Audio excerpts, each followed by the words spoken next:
La lutte contre la faim dans les Bazuélé et les cheval des batailles du gouverneur, professeur ingénieur Jean-Robert Nzanza Bombiti. 500 hectares sont disponibles pour la production agricole à grande échelle. C'est une action qui s'appuie sur le programme d'action du gouvernement provincial du Bazuélé, précisément dans son pilier 4 relatif à la relance agricole dans cette province. La deuxième la plus vaste de la République démocratique du Congo en superficie, avec de très grands potentiels de terres arables, c'est aussi une réponse concrète à la vision du président de la République, Félix-Antoine Tshisekedi Tshilombo, qui a chargé en juillet dernier le gouverneur Jean-Robert Nzanza Bombiti de matérialiser cette vision, celle de voir les Bazuélé reprendre sa place de noblesse du grenier agricole de la RDC. Le coup d'envoi de ces travaux champêtres a été donné par le vice-gouverneur, le chef des travaux Christophe Kondanga Lemonde, qui assume l'intérim du gouverneur en mission. Dans son adresse, l'autorité provinciale encourage ses administrés à retourner investir dans l'agriculture afin d'éradiquer la pauvreté dans les Bazuélé. À travers son excellence,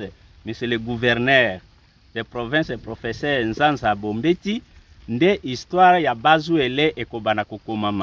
de Bazuélé sera tracée par le gouverneur Jean-Robert Nzanza Bombiti. Si nous sommes arrivés ici, c'est pour lancer les activités champêtres dans ces milliers. Ce vaste champ de culture vivrière est situé à Kodokodo, à 3 km de la ville de Bouta. C'est juste derrière la piste de l'aéroport Zega de Bouta. Ces grands travaux consistent d'abord par le labour des sols, suivra l'expérimentation de 150 hectares pour la culture des haricots, des tomates, des aubergines et autres.